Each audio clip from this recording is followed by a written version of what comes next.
প্রিয় দর্শক শ্রোতা, প্রতিটি মানুষকেই মৃত্যুর স্বাদ গ্রহণ করতে হবে এবং সবাই কবরের জিন্দিগিতে চলে যাব, তাই না?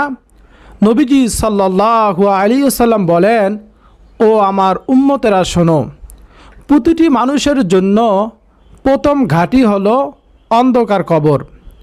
এই কবরে যাইয়া যদি কোনো ব্যক্তি নাজাত পেয়ে যায় তাহলে তার পরবর্তী ঘাঁটিগুলো অনেক সহজ হয়ে যাবে। সুবহানাল্লাহ।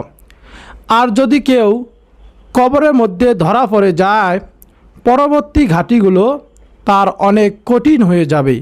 নাউজুবিল্লাহ। তাই তো নবীজি সাল্লাল্লাহু আলাইহি ওয়াসাল্লাম তার আদরের মেয়ে হযরত ফাতেমা রাদিয়াল্লাহু তাআলা আনহাকে ডেকে ডেকে বলেন, ও ফাতেমা, তুমি নিজেকে নিজেই কবরের আযাব থেকে বাঁচাও।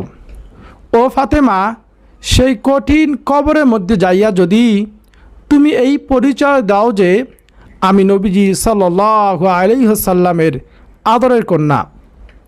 ফাতেমা শোনো, সেই পরিচয়ে কোনো কাজে আসবে না, সেইখানে চলবে শুধু নেক আমলের পরিচয়। সুবহানাল্লাহ। প্রিয় দর্শক, এমন গহীন অন্ধকার কবরে যাইয়া যদি আপনি আপনার কবরটাকে শান্তিময় একটা স্থান হিসেবে পেতে চান, তাহলে এই 5টি ইস্তেগফার সম্পর্কিত দোয়া বেশি বেশি সকাল সন্ধ্যায় নিয়মিত পাঠ করবেন। হযরত আবু হুরায়রা রাদিয়াল্লাহু তাআলা আনহু বলেন, আমি রাসূলুল্লাহ সাল্লাল্লাহু আলাইহি ওয়াসাল্লামকে বলতে শুনেছি, আল্লাহ তাআলার শপথ, যার হাতে আমার প্রাণ, আমি প্রতিদিন আল্লাহ তাআলার কাছে 70 বারও অধিক তওবা ও ইস্তেগফার করে থাকি। সুবহানাল্লাহ।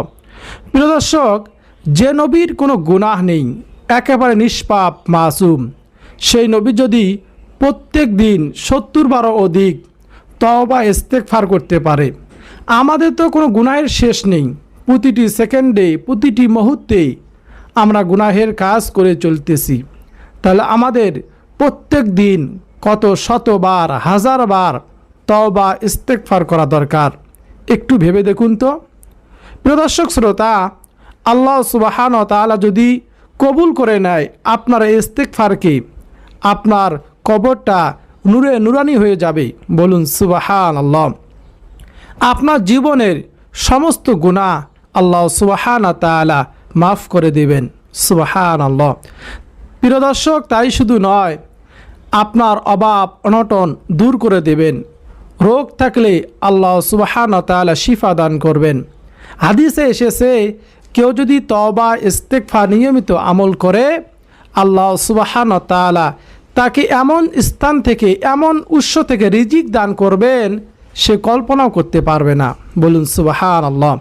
তাই আমার বিশ্বাস, যে ব্যক্তি কবরের জিন্দিগিকে অনেক বেশি ভয় করে, আল্লাহ তাআলাকে ভালোবাসে, দ্বীন ইসলামকে ভালোবাসে, সে আজকের ভিডিওটি অবশ্যই সম্পূর্ণ দেখবে এবং এখান থেকে প্রতিটি ইস্তেগফারকে সুন্দরভাবে শিখবে। পরবর্তীতে নিয়মিত সকাল সন্ধ্যায় যখনই কোনো গুনাহের কাজ করবে, এই ইস্তেগফারগুলো অবশ্যই সে পাঠ করবে ইনশাআল্লাহ। প্রিয় দর্শক শ্রোতা, কথা না বাড়িয়ে আমরা ইস্তেগফার 5টি জানবো ইনশাআল্লাহ। আমি স্ক্রিনে লিখে দেব, আপনার দেখে দেখে আমার সঙ্গে পড়ে ইস্তেগফারগুলো শিখে নেবেন। 1 নম্বরে যে ইস্তেগফারের কথা বলবো, সেই ইস্তেগফারটি হলো রব্বিগফির ওয়ারহাম ওয়া আনতা খায়রুর রাহিমিন। ছোট্ট একটি ইস্তেগফার, রব্বিগফির ওয়ারহাম ওয়া আনতা খায়রুর রাহিমিন। 2 নম্বর ইস্তেগফারটি হলো, আমরা প্রত্যেক ফরজ নামাজের পর সালাম ফিরিয়ে 3 বার বলবো আস্তাগফিরুল্লাহ, আস্তাগফিরুল্লাহ, আস্তাগফিরুল্লাহ। নবীজি সাল্লাল্লাহু আলাইহি ওয়াসাল্লাম ফরজ নামাজের পর এই ইস্তেগফারটি 3 বার পাঠ করতেন, তাই আমরাও পাঠ করব। 3 নম্বর ইস্তেগফারটি হলো আস্তাগফিরুল্লাহ রাব্বি মিন কুল্লি যামবিন ওয়া আতুবু ইলাইহি লা হাওলা ওয়ালা কুওয়াতা ইল্লা বিল্লাহ। আমি আবারও বলছি, আস্তাগফিরুল্লাহ রাব্বি মিন কুল্লি যামবিন ওয়া আতুবু ইলাইহি লা হাওলা ওয়ালা কুওয়াতা ইল্লা বিল্লাহ। প্রিয় দর্শক, 4 নম্বর ইস্তিগফার, গুনাহ মাফের শ্রেষ্ঠ ইস্তিগফার, সাইয়্যিদুল ইস্তিগফার। নবীজি সাল্লাল্লাহু আলাইহি সাল্লাম বলেছেন, কেউ যদি সকালে একবার সাইয়্যিদুল ইস্তিগফার পাঠ করে সন্ধ্যা হওয়ার আগে মারা যায়, সে ব্যক্তি জান্নাতি হবে। বলুন সুবহানাল্লাহ। কেউ যদি আবার সন্ধ্যায় একবার পাঠ করে সকাল হওয়ার আগেই মারা যায়, তাহলে সেও জান্নাতি হবে। বলুন সুবহানাল্লাহ। আমরা অবশ্যই সাইয়্যিদুল ইস্তিগফার, গুনাহ মাফের শ্রেষ্ঠ ইস্তিগফার সকাল সন্ধ্যায় একবার করে পাঠ করব। সেই সাইয়্যিদুল ইস্তিগফারটি হলো, আল্লাহুম্মা আনতা রাব্বি লা ইলাহা ইল্লা আনতা খলাকতানি ওয়া আনা আবদুকা ওয়া আনা আলা আহদিকা ওয়া ওয়া'দিকা মাস্তাতা'তু আউযু বিকা মিন শাররি মা সানা'তু আবুউ লাকা বিনি'মাতিকা আলাইয়া ওয়া আবুউ লাকা বিযামবি ফাগফিরলি ফাইন্নাহু লা ইয়াগফিরুয যুনুবা ইল্লা আনতা। প্রিয় দর্শক, এটাই হলো সেই সাইয়্যিদুল ইস্তিগফার। অবশ্যই আপনারা আমার সঙ্গে সঙ্গে পড়ে শিখে নেবেন এবং স্ক্রিনশট দিয়ে রাখতে পারেন। দেখে দেখে আমল করলেও আপনার আমলটি হয়ে যাবে ইনশাআল্লাহ। 5 নম্বর ইস্তিগফারটি হলো, রব্বি ইন্নী যালামতু নাফসি ফাগফিরলি। রব্বি ইন্নী যালামতু নাফসি ফাগফিরলি। প্রিয় দর্শক, এই 5টি ইস্তিগফার আমরা সকাল সন্ধ্যায় পাঠ করব। এই ইস্তিগফার পাঠ করে আল্লাহ তাআলার কাছে আমরা গুনাহ থেকে ক্ষমা চাইব।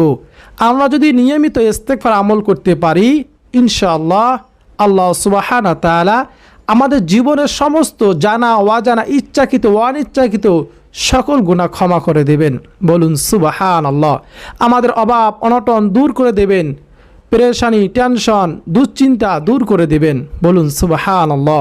আল্লাহ সুবহানাহু ওয়া তাআলা যেন আমাদের সবাইকে ইস্তিগফার 5টি ইস্তিগফার আমল করার তৌফিক দান করেন, আমিন। প্রিয় দর্শক শ্রোতা, ভিডিওটি যদি আপনার উপকারে আসে, অবশ্যই ভিডিওটিকে লাইক দিবেন, কমেন্টে আমিন লিখবেন, চ্যানেলটি সাবস্ক্রাইব করে পাশে থাকা বেল বাটনটি অন করে রাখবেন।